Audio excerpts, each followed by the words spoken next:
How you doing there? Just a quickie before we start. On the Apple podcast, why don't you double click on David McWilliams Plus? It's right there when you open the podcast. You get ad-free, you unlock early access. Just double click and away you go. David McWilliams Plus. You get this pure and simple. To understand the economy, you have to understand human nature. This podcast is powered by Acast. How you doing there? It is podcast time, and if you hear the beeps, sirens, and general road rage going on behind me, it is because I am in New York City. New York. A place I love. John, I was saying yesterday, right? You know Washington Square down the road here beside me, right? Yeah. When we were kids in the 80s, right? Fellas would be terrified going in there trying to score some weed, right? Yeah. And I was walking through yesterday. It's about as edgy now as Mount Marion Avenue. It's like the whole place has changed. I have to say, I'm still recovering from Kilkenomics, which was fantastic, by the way. But you went from Kilkenomics across the pond, and you haven't stopped. What's going on? I went from Kilkenny to Dublin Airport to Heathrow. Then I flew to a place I've never been anywhere quite as cold, John. Calgary in Alberta in Canada, on the eastern slopes of the Rocky Mountains. Nice. And it was minus 22 when I arrived, and it went down to minus 38 that night. Now, You have no idea what this sort of cold is like. I mean, it's kind of like joke cold. It's like pretend cold. And do you know what I did? Do you know what I did to try and stave off the jet lag? Because the jet lag's horrendous because you're miles away. I went into one of those heated plunge pools and then out in the snow and then out in the thing. And it was... I felt like into the snow in the nip. I felt like a human dumpling at the end of it. You know, I'm just sitting there boiling in my own juices. And then I did a gig, I did a speech, and I got back on a plane, and I flew here to New York. So I'm zonked, completely zonked. I'd say you are. No, You're looking good idea. Though. You're looking good on it. Yeah, I think it's the very, very, very hazy sort of camera work on the old laptop. But do you know what we're going to do today, John? We're going to do a State of the Nation for America. What you might hear outside, well, you'll certainly hear in a little while, I'll certainly hear in a little while, is brass bands, trumpets, the whole thing. It's Veterans Day in the US today. And you kind of really get a sense of something about America when you see these thousands of soldiers and the whole of New York is closed down. Well, especially after the midterms. I mean, it's all kicking off over there at the minute. Yeah, so I'll tell you what we'll do, John. Rather than you and I rabbit on, I'll see you in a couple of days, I'll be home. Let's talk to Jeff Goldberg. Jeff Goldberg is the editor of The Atlantic magazine. He's a brilliant mind, has his finger on the pulse. The Atlantic is a wonderful publication. And let's go and talk to Jeff. Great stuff. Now we have a very special guest for you.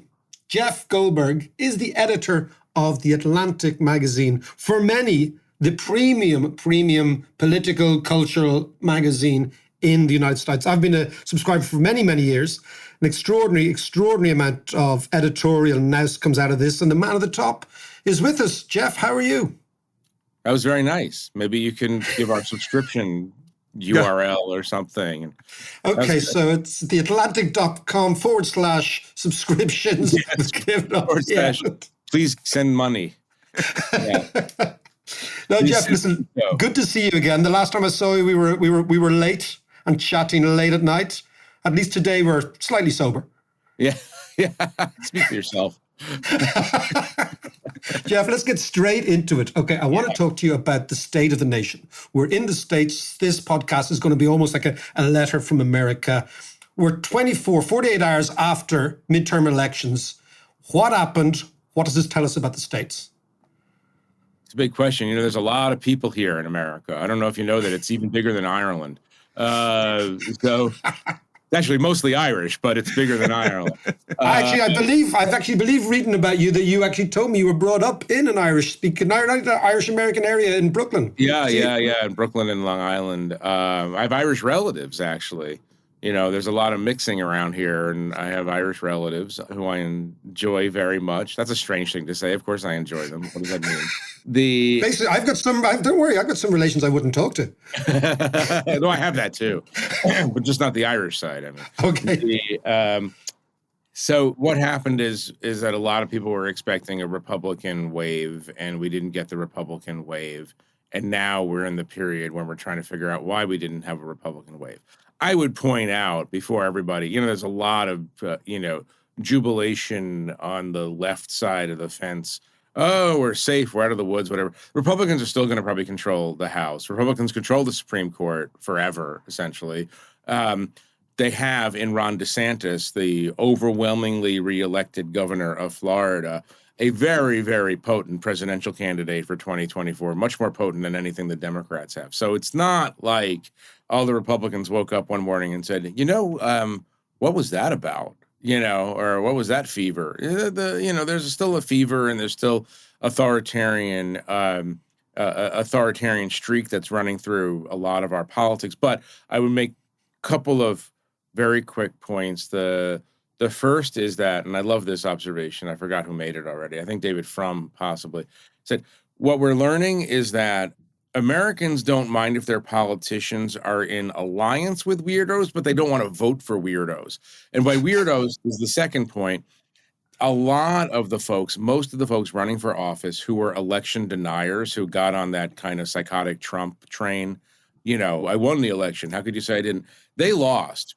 So there's apparently a more limited tolerance for that kind of nonsense than we might have thought. Now, that doesn't mean, and here, just to go negative again and sort of note how the country is not out of the woods yet, there's still a hardcore of 35% of American voters who believe all kinds of crazy stuff, right? Absolutely. I mean, for us, it's like a freak show. One of the most important members of Congress over the next 2 years is going to be Marjorie Taylor Greene, who, I don't have to tell you, she's one of the QAnon adherents. Whether she's sincere about it or not, I can't say. But she has all kinds of wacko views. And because the margin is going to be so tight in the Congress, members of the Freedom Caucus, the rightmost caucus inside the Congress, the House of Representatives, including people like Marjorie Taylor Greene, can have disproportionate power, and so it's going to be a weird couple of years. But the biggest thing, of course, is that, never count the man out. Obviously, he did get elected president of the United States. But the most interesting thing is that Donald Trump himself seems a little bit on the back foot. Okay, it's interesting you say that, because last night I decided to go out and see a couple of mates of mine in Brooklyn. So I got the 4 train out there, the N train, and just observed the whole thing, and ended up in a place called Barclays, which I'd never been before. Okay, and we were just chatting politics in a bar.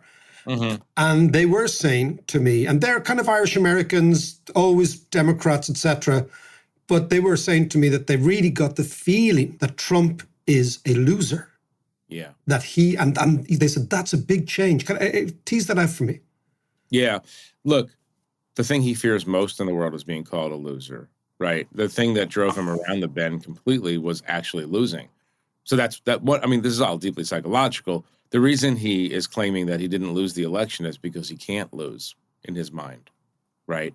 Millions and millions of Americans are living inside the dysfunctional relationship with Donald Trump and his father, right? That's what we're doing for the last several years. Put that aside. If mainstream to right-wing Republicans feel as if Donald Trump is vulnerable, someone's going to start going in for the kill. People are scared. He's announcing probably next week that he's probably going to run for president. I mean, that's a way of sort of trying to, pop the DeSantis bubble a little bit. But he also understands that he has to seem like a winner in order not to be overwhelmed. People hate him. People inside his party hate him. People find him to be a lot of people who know better find him to be a dangerous clown, right? Obviously, authoritarian impulses, all the rest. They're scared. They're scared of his followers. They're scared of his popularity in their congressional districts. They're scared of the base, not the majority of people, maybe not even the majority of Republicans, but the most active portion of the Republican electorate, which loves Donald Trump or seems to love Donald Trump. If Donald Trump gets the stink of loserness on him and can't shower it off, he's finished. And the Democrats are going to be facing Ron DeSantis, which interestingly is probably a greater challenge. Trump is a loser. That's the thing. He lost Georgia for them on the way to losing the presidency a couple of years ago. He's lost now in a big way. In these midterm elections, the party that's not controlling the White House usually wins big in the Congress, and that didn't happen. And a lot of people are blaming Trump and all of the attendant downstream Trump idiocy, including a bunch of wackadoo candidates. And, tell me about then issues that the liberal left thought they couldn't galvanize their followers. Issues of abortion, women's rights, reproduction. They all came back and people voted. Yeah, there was an item of conventional wisdom a couple of weeks ago that American voters were more concerned about gas prices, gasoline prices, and inflation than they were about the state of our democracy or the fact that these, various whack jobs were running for prominent office.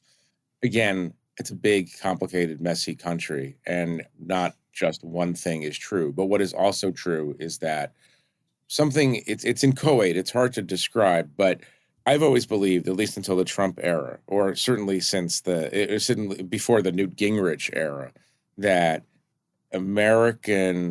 most Americans gravitate toward the center. We don't have parliamentary politics. We don't have specialized little parties that have their ideologies and then go into government and form coalitions, extremists and moderates. People tend to move toward the center, and that's what you're seeing a little bit. It's the Trumpism was a little bit too much. The threat to democracy was a little bit too much. The threat that the Supreme Court poses to abortion rights was a little bit too much. Remember, there are plenty of people, tens of millions of people who are opposed to abortion, including any level of abortion. But the majority of Americans were settled into Roe v. Wade, into the law of the land. And what the Supreme Court did, the Supreme Court that had basically been remade in Donald Trump's image, 3 of the 9 people on the Supreme Court were appointed by him. What the Supreme Court did was they went too fast and too far for many Americans, and that actually did have salience in this election. They were, as the Brits would say, the quasi-quaitang of the Supreme Court. They too quickly. They did stuff. We were just talking in the UK where they actually decided that they were going to change the world, and then it's like, oh my God, we went too quickly. But it's the same idea. But what you're saying, Jeff, is that the states, if we look at the results of this week, is recalibrating away from previous loud, noisy, whack jobs, in your own term, extremes, and maybe coming to some sort of consensus again. Yeah, I don't want to go too far because what we do, we overinterpret, especially we overinterpret. I woke up, we're of no party or clique. That's our motto. But I'm also opposed to whack job authoritarianism. I can feel comfortable saying that. It seems like a fairly reasonable position The era to of take. whack job authoritarianism is over. And then it's like, you know what? One election, one day, just cool your jets, Jeff. We don't know what's going to happen. And nobody knows anything anymore. I mean, Donald Trump won the presidency in 2016. So anybody who tells you they can understand what's happening here is just lying to you, By the way, I'm not sure if I like the word wackadoo or whack job better. Whack job is much better. It's got much more illicit tendencies. Yeah, wackadoo is far too Disney. Okay, whack is a fine. Yeah, but right. okay, but can I then talk to you about something that Europeans don't get? So, John and myself are of a generation of Irish people who came to work both legally and illegally in the United States in the 80s.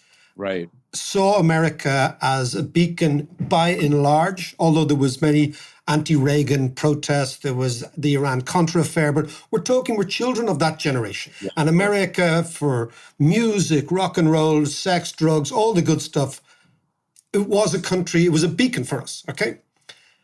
It doesn't seem to be, certainly not a beacon for our kids in the same way. No. I know this is a huge question, but in terms of the culture war, where do you think the brand of America, when can you pinpoint those moments where the brand of America changed, not just for yourselves, but for the rest of the world looking in?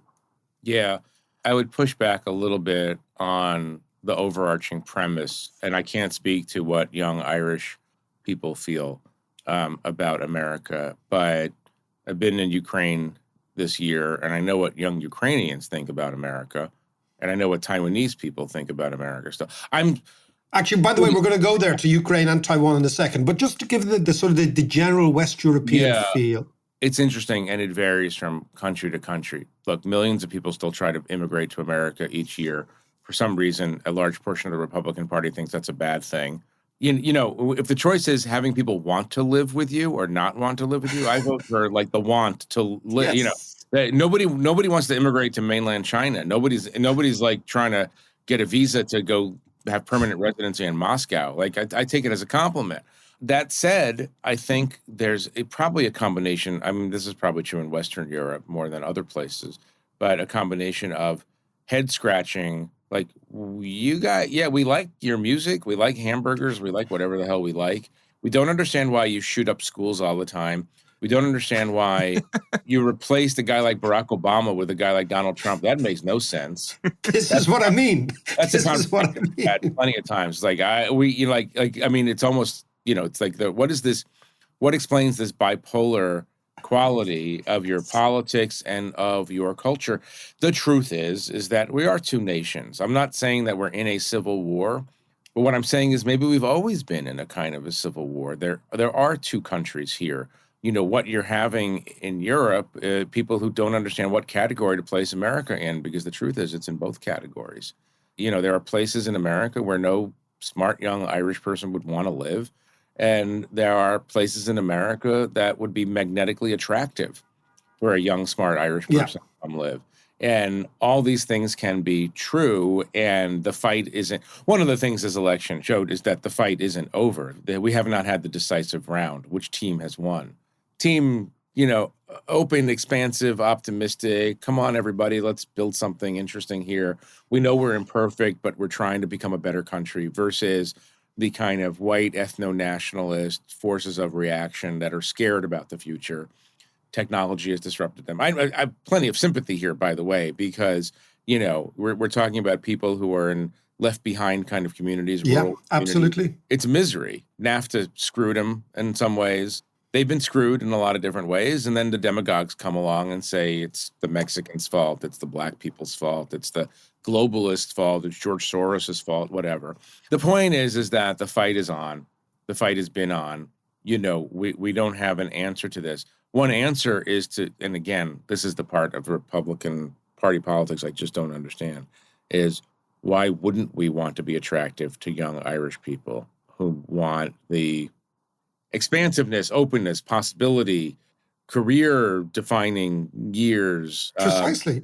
By the way, listeners, I'll just give you an image. Jeff at this stage is actually holding his head in his hands as he speaks about why he can't understand. It is true, you know, like, why wouldn't you be? Because the story of the United States as told, and I think as pretty accurate, is generation after generation of revolving doors of people largely coming to do good stuff, changing the world, being innovative, and driving this place forward. I mean, there is the manifest destiny is real. There's no doubt of that. And it has an excitement that other countries do not have still. No.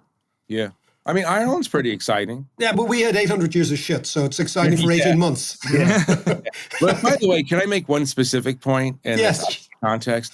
And I have this in the Jewish context too. A kind of person I don't understand is a Jewish person, an Irish person, Italian person who doesn't support, in principle, the idea that America is refreshed and revitalized and grows because of waves of immigration. We all benefited from immigration. So when I see people named McCarthy and McConnell coming out as hardliners against immigration, it's like, just remind me, how did you get here?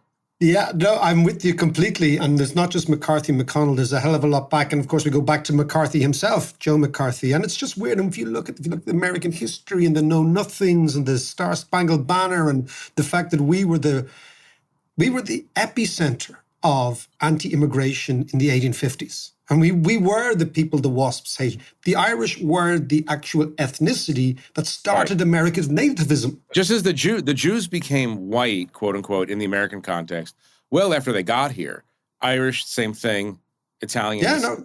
An actual fact, there's a great book by Noel Ignatieff called How the Irish Became White.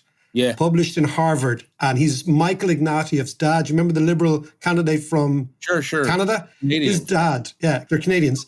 And it's called How the Irish Became White. And it's exactly this. You arrive basically in your huddled masses, you're poor, and you're a threat. And the progress of how you actually became more American. And the Jews, I presume, went on the same path from about the 1880s, 1890s. The Italians, likewise. We went from the 1850s. And then somewhere around the 1960s, we were all American. And that was okay. Speaking of America, there's one area that I want to talk to you about is foreign policy. Jeff, you have sat down with Zelensky. A, what sort of character is he? B, what's your take now? I'm worried right now because this is the debate, and we're covering this debate in the Atlantic and hosting some interesting pieces on this. In fact, I have this anxiety that Ukraine is going to do so well against Russia. Russia's going to have its back up against the wall that it's going to do something insane, like deploy a battlefield nuclear weapon or test a nuclear weapon in a way that's very, very threatening. My take is that, by the way, here's the futility of prediction, right? We're talking about the 2022 election. That's nothing compared to February 2022, when it's like, oh my God, the Ukrainians are going to all die in 48 hours. And meanwhile, they're kicking their asses up and down Ukraine. I mean, just to, Kherson today. And so why bother predicting? You know what I mean? Why bother trying to sort of imagine that the future is much more interesting than anything of us can contemplate. So, Zelensky, by the way, here's a theory. I'm just making this up on the spot. It's probably bullshit, but let me just go with it. No. Let's go with it. That Putin helped the Democrats and this slate of candidates who have done much better and Biden in this election. And here's why, because Putin convinced us that America still has meaning in the world, that we still have good to do in the world. Certainly the Ukrainians feel that way because they're shooting up these Russian tanks with American weapons, right? And so Zelensky is a better American in some ways than the average American. Zelensky believes in America and the American ideal and American power more than a lot of Americans do. And so I just think that Russia provided a very useful reminder to the entire world, including the American electorate, that, oh, you know what? There is a qualitative difference between America, as crazy as America is, and as imperfect. All right, I'm just going to roll with this theory. No, but I think it's a good theory because, I mean, many people say, the reason, people say, why did America get bogged down in this culture war? Why did it all emerge in the 1990s and the noughties, whatever? And, the idea is when you remove the Soviet Union as enemy number one on the outside, well, then you've no enemy on the outside, so you turn it on yourselves. And then you give this culture war the permission to flourish because there's nothing binding you together. And now what you're saying is, hold on a second, now the world, it's not just Ukrainians, it's every single European country realizes we need, warts and all, the United States. Putin unified NATO in a way that no NATO leader could unify NATO, including the American president, right? I mean, still hard to get the Germans to pay their fair share, but don't worry. We've been on the receiving end. We've both received money from Germany and owed money to Germany. I can tell you, owing money to Germany is much more difficult. They remind you a lot. A lot. And and they also remind us, es gibt kein Alternativ, which when you say it in German is much more scary. Then there's no alternative. Oh, by the way, a lot of things in German. We don't have to much more scary. Say a lot of things in German that sound scary. But let's go to Zelensky. Let's go to Ukraine, okay? Because I'm looking at it this, right? In August of 1995, this is my little bit of military history, but I remember it very well.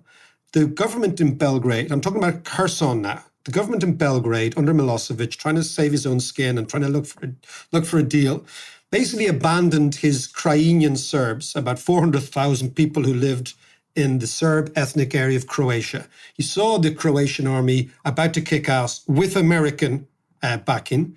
He knew that he was going to lose. And the Serbian army, for the first time in that conflict since 1992, in August 95, turned around and fled. They just ran. And this, of course, led to, within weeks, a deal. Within weeks. It was a sense that Milosevic said, okay, you can have it. Okay? I screwed up, you can have it, but I want to survive. When I see the Russians leave Kherson, that's the image I have in my head. That if they are in truth leaving, that's moving towards some sort of negotiation. Yeah. There's a little bit of a dispute inside the Biden administration now between forces, including, interestingly, in the Pentagon, who say now is the time for the Ukrainians to solidify their gains at the negotiating table, and maybe some people in the White House who feel like it's not yet time. Ukrainians can do solidified more. I mean, the Pentagon, for reasons that make sense, the Pentagon is more keyed into the threat of a nuclear, a scale up to some kind of nuclear event, right? And obviously trying to avoid that. I'm not saying the White House isn't, but I think there is, I mean, and we've seen this for months now, this debate within the pro-Ukraine camp. How far do we push Ukraine before Russia feels like its back is against the wall and does something really precipitous and crazy? And so that's, by the way, it is amazing to think that this is what we're talking about. And I know.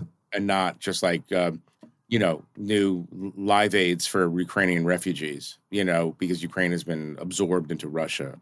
But so that's where we're at. And, I have a lot of sympathy for let's call it the Zelensky position, the mainstream Ukrainian position, which is like, wait a second, they invaded my country and we're defending ourselves and we've pushed them out of certain parts of our country. So we're going to go to the negotiating table as the winner and discuss how much of Ukraine they get to keep. Makes no fucking sense, right? Yeah. From a moral standpoint, it's like, how about you go back to Russia and we start order, and then we can negotiate whatever we negotiate. But it's like, you seize 30% of my country. I'm making these numbers up. You seize 30% of my country. We push you out of 20% of that 30%.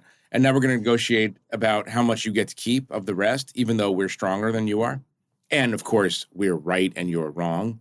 Boy, I'm whipping myself up into like a pro-Ukrainian fervor just saying this. It doesn't make any sense. But it doesn't make any sense. But diplomacy is not about morality. Diplomacy is about how do we prevent more people from getting killed? How do we prevent an escalation that would be devastating for the entire world, et cetera, et cetera, et cetera.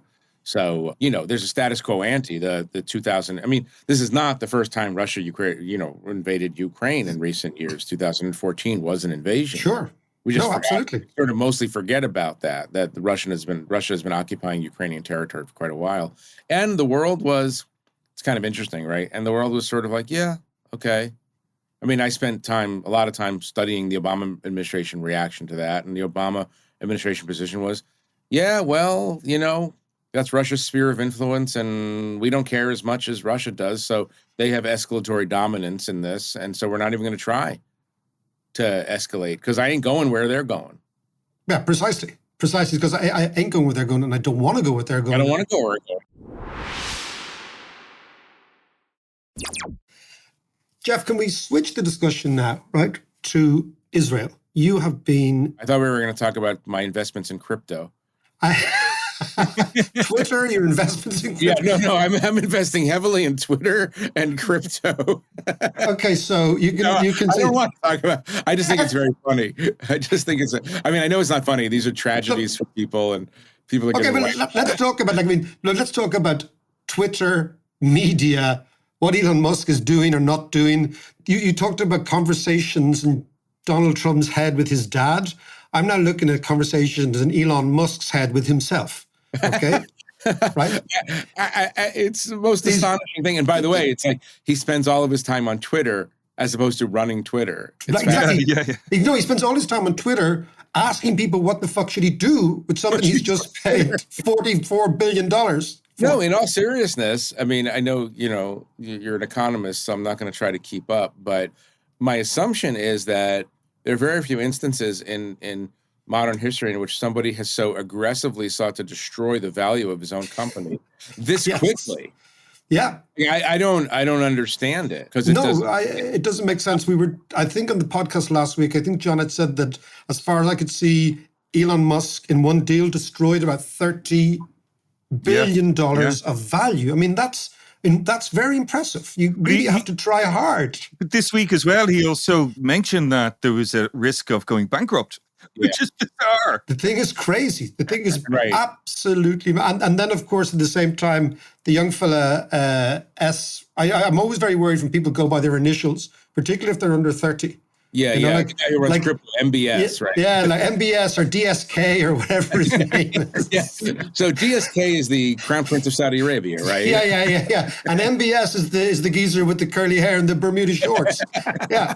And between the two of them, they managed to fuck up another company. Oh my God. It's the overrated Genius Week here in America. The part about Elon Musk, the crypto guy, I don't know, when you don't understand crypto like I do, you tend to think it's a Ponzi scheme. And then weeks like this kind of reinforce the idea that, I mean, not a Ponzi scheme, but it's at the Ponzi level right now. It's at the Ponzi end of the spectrum. It is. Yeah. There's a continuum, and it's closer to the Ponzi end than the Bank of America. Yes, exactly. But the thing about Elon Musk that I don't understand is he actually is really talented guy. He mainstreamed electric vehicles. He built a remarkably successful company, builds electric vehicles that work well. He shoots rockets into space all the time. He's better at it than the American government. This goes to my theory that Twitter will one day show up in I don't know if you have it or not, the DSM-7 or 8, whatever it is, the big book of psychiatric disorders that they categorize as psychiatric disorders. And like Twitter is in the addiction category, and it could take sane people and make them nuts. And I just, this is not understandable.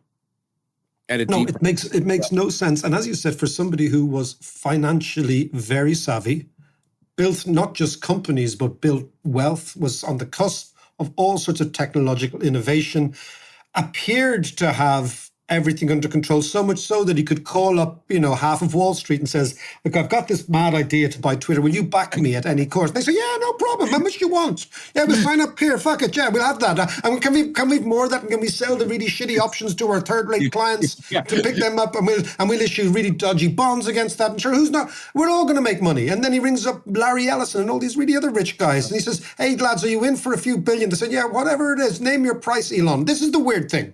Yeah. It's funny because you can literally hear him saying hey, listen, guys, I have a really bad idea. You give me billions of dollars and then I blow it at the track. And then they all say, great. Yeah. How much do you want? Yeah, here's a sure thing. Yeah. I love my Tesla crossover SUV, by the way. Yeah. And it's like, so here's $1 billion for you to waste on essentially methamphetamine. Yeah, methamphetamine for journalists. Methamphetamine for your fingers. Yeah, no, it's so mad. I wouldn't put him in charge of a fucking post office account at this stage. And nor will anybody else. It's a weird thing. This is how people go bust. Here's the thing. You drive his car. You drive his car because it's a safe car. It's a strange thing. I had that feeling. Remember Ben Carson? There's a little bit of a deep cut. The brilliant surgeon Donald Trump appointed to be the head of Health and Human Services. Brilliant surgeon. And it was the first time I ever thought, there's a guy I would allow to cut my head open to operate on my brain, but I wouldn't let him teach my children in school. And that's the sort of the Elon Musk split. It's like, I'll get into your car and drive, but I won't give you $10 to invest. Anyway. That's a good aside. It's a good aside. I'm going to end on the issue of Israel, okay? Because the last time we chatted a lot about it. Israel has now got a new government. Yeah. Number one. Number two, I talked to many, many people about Ukraine. And they said to me, look, hold on a second. You're all getting your knickers in a twist over Ukraine, rightly so. But there is another country that has invaded the land of another country many, many years ago, 30, 40 years ago. And the world is not saying squeak anymore. And that's the Palestinian question. Do you see, and I know it's any equivalence between the basic idea that Russia invades Ukraine, Ukrainians fight back. Yeah. Israel at the end of the day, we can talk about who started, who did, who didn't. But at the end of the day, they take the land of somebody else. Yep. When those guys fight back, they're terrorists. When the Ukrainians fight back, they're heroes. Right. Well, the Ukrainians aren't engaging in terror. The Ukrainians are not trying to kill Russian children on school buses. Put that aside. But you get the point. I mean, I know it becomes overly reductionist and ridiculous kind of downward spiral to do who did what. Yeah. But the occupation of the West Bank came about. I'm not going to defend the occupation of the West Bank, but it came about because Jordan, which was then the occupying force in the West Bank, started attacking Israel in 1967 from the West Bank. And so Israel went in defensively to seize this land from which it was being attacked. Put that aside, it's not irrelevant, but it is irrelevant to the question of what do you do with this now that you have it. And my view has been that Israel made the series of wrong decisions about it. You hold that territory, like you sort of put it in the bank for negotiation purposes. You say, you recognize me, you give me guarantees, safety, and we'll just turn the territory back over to you. Israel fell in love with holding that land. A certain religious portion of the government fell in love with holding that land, and now we have the settlement issues, and that's the entanglement of the settlements and all the rest. And it's very hard to see how this gets disentangled right now. The longer this goes on, the more entangled it is. And so eventually, said this many times publicly, eventually the Palestinians in the West Bank, who have never had a good strategy, right? They do the same thing over and over again, sometimes for 100 years, and it doesn't work. Eventually they'll say, you know what? No more Palestinian nationalism. Just give us the vote. You actually control our lives. So we're just going to be Israeli. And then the Israelis would say, that's an existential question for Israel. Like, are we a safe haven refugee camp for Jews, or are we just Arabs and Jews, everybody together? And that will force the issue. I think the Palestinians could force that issue tomorrow if they wanted, by just saying, give us the vote. And by the way, and especially in places like Ireland, but in many other places, people understand that language very clearly. Give me the vote. You're in charge. You're functionally in charge of my life. So just give me the vote. What you have now, unfortunately, you had a good prime minister who's departing, Lapid, who is interested in all these complicated questions. You have Netanyahu coming back in. He's not interested in anything except he's under corruption investigation, been indicted. He wants to just change the rules so that he gets unindicted.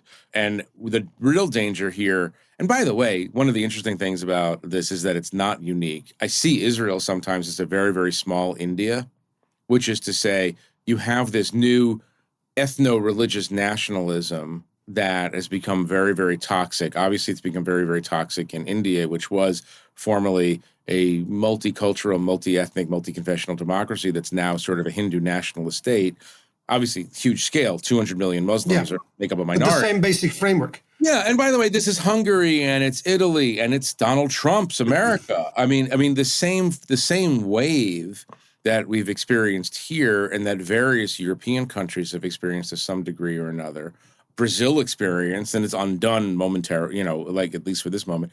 That same wave is affecting Israel. This kind of ethno-religious nationalist urge or temptation. And for Israel, just as for India, it's not going to end up in anything good because it creates permanent tension. If you create permanent second-class status in India for Muslims, in Hungary for whoever, in Israel for the Palestinians, people don't want it, and they're going to continue to push back against it. The real challenge, and this is the formula that I think is the truest, is that Israel can't stay in the West Bank and be a Jewish majority safe haven for Jews and a democracy. But it can't leave the West Bank because you have so many radicalized Iran-supported terror groups that could come in, just as they came into Gaza, and use the West Bank as a launching pad for attacks. So you're in an impossible dilemma, and what Israel's going to have to do is turn to America ultimately and say, look, we got to figure out a way to guarantee our safety, but get ourselves out of the hair of the Palestinians. And then that's the only way that Israel survives as a, quote, Jewish majority democracy. There are other things that could happen, and they're all bad because there's a level of hatred there that doesn't, you could use Pakistan and India as a larger scale analogs, but there are global trends that are affecting this. There's specific things, but it's not, from my perspective, it's just a really unhealthy situation. And I remember President Obama saying this, said it to me, said it to other interviewers. He says, when he was having his fights with Netanyahu, he would always say, just tell me how it ends. Tell me how just not dealing with something helps get you to a solution that would work for everyone. Sorry, I didn't mean to give like a big Middle East speech, but No, because it brings me nicely to what I'm looking at the window here is a thing called Veterans Day. Because what you're saying is there comes a moment where the world, whether it's in Ukraine or in Israel, holds up their hands and says, we need America to sort this out. Now, America's part of the problem with its full support of Israel. Many people say that's part of the problem. But eventually something says, we need an adult in the room here. And that adult has to come in and has to have the firepower. I'm looking at the window at Veterans Day. yeah, Okay, at the firepower America has, right. at the position of the military deep inside the establishment, of the fact that the military is America in many cases. It's what gives America its ability to project its power from this place surrounded by two large oceans that could very easily, and has in the past, say, you know what, it's not my problem, and look in upon itself. But it doesn't do that. It still looks out. Yeah. To what extent, as we conclude this, when I go down to the Veterans Parade, to what extent is that America still very, very much, despite the culture war, despite the economic downturn, we don't know what's going to happen in the economy in the next little while, but that America is still very much alive? Well, let me make 15 or 16 quick points for you. Let me try to boil those 15 or 16 down to a couple of points. The first is like the framework you provided is true, but it's not always true. It wasn't true in Ireland in the sense that George Mitchell wasn't in uniform. But somehow that's just the sheer weight of America in the period leading up to the Good Friday Agreement. You needed America to come in and just kind of say, all right, everybody, let's just figure this out. And so that was a wonderful use of soft power. But everybody always knows that behind the soft power is the hard power. And that hard power also has obviously huge economic power. I think we're learning this year that, all right, here's the formula for you. From the American perspective, there are three crucial regions of the world, from an economic and political standpoint: East Asia, the Middle East, Europe, right? If America withdraws, right, hides behind its oceans, as it has periodically, the vacuum created by its withdrawal from Asia is filled by China. If it withdraws from Europe, the vacuum is filled by Russia. If it withdraws from the Middle East, the vacuum is filled by Iran. Geopolitics, like nature, abhors a vacuum, right?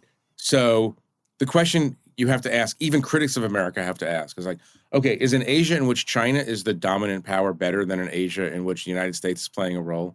And so on. I don't know if Americans really understand that. Americans aren't pacifists by any stretch of the imagination.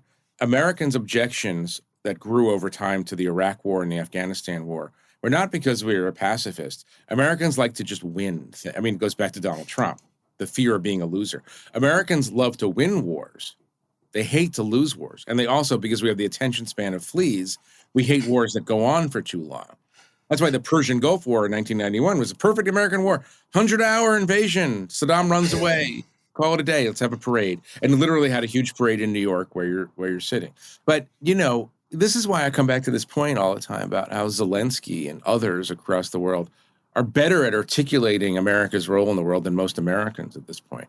We're filled with self-doubt, self-loathing, the culture wars, which are useless, create a kind of bad vibe, bad feeling. And there is a leftist critique that says, until we perfect ourselves, who are we to tell other people how to behave? The right-wing critique is, who cares about all these savages across the seas? It's not our problem. We're just going to build a fort here and defend the white ethnic majority. So despite all of this, we still have the most potent military in the world, right? And despite all of this, we still use our power on occasion to do great things, including supplying the Ukrainians with the weapons they need to throw back Russian imperialist invasion. And we're not talking about this as much yet, but we're also going to be turning Taiwan into a porcupine. And that's the shorthand, is the porcupine strategy. We're going to make it so unpleasant for the Chinese to consider invading Taiwan by building up their defenses that they won't do it. And only America is going to do that. It's not going to be Germany. It's not going to be the UK. It's not going to be Japan. Only America is doing that. So Veterans Day, which is, actually comes out of Armistice Day, World War I Armistice Day, is just another manifestation of the fact that compared to many Western European countries, America, for all of these complications and problems, still thinks about military power, still venerates its military, still has a kind of vicarious military culture. Most Americans don't go anywhere near the military, right? But we still have this role for the military because we understand at some basic level that that hard power is the ultimate guarantor that America will have a role to play in the world. Jeff Goldberg, we will leave it there. And a tour de force. Jeff, that was fantastic. Thank you so much. I made all that stuff up. I don't know if any of it's true, but it's some of it sounded. Well, at least there were verbs and nouns. Man, it sounded really, really good. I'm taking notes. I'm telling you. I was trying to get the verbs and nouns in the same sentence. You know? Jeff, listen, great to talk to you. Yeah, thanks for having me. Well, certainly America is where it's at. It's all happening there. Well, it's particularly because I've arrived, John. That's why it's all happening. You can sense it. That's not a Veterans Day parade. That's one for you, Mac.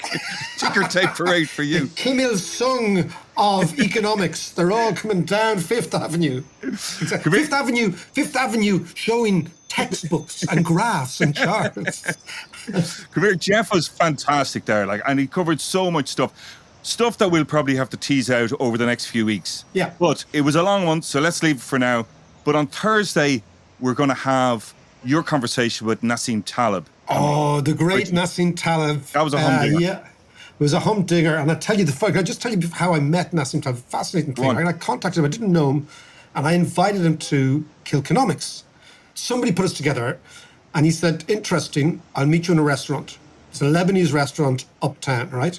So I walk in, and he sits down beside me. And I mean, Taleb, I've been a huge fan of Taleb for years. But the most interesting thing he said to me, he says, do you have a proper job? This is after about a glass of wine. I said no. He said, good. He says, do you have a permanent source of income? I said, no. He said, are you beholden to anyone? I said, no. He said, I'm coming so. That's it. That's why he came. He said, if you were an academic institution, some government-sponsored thing, some Goldman Sachs-sponsored thing, no way. He said, you've got skin in the game. If this thing fails, you fail. Therefore, I'm with you, and I'm over. And fantastic. That's why he came. Well, we'll hear all that conversation on Thursday. Brilliant. Talk to you then. Cheers, guys.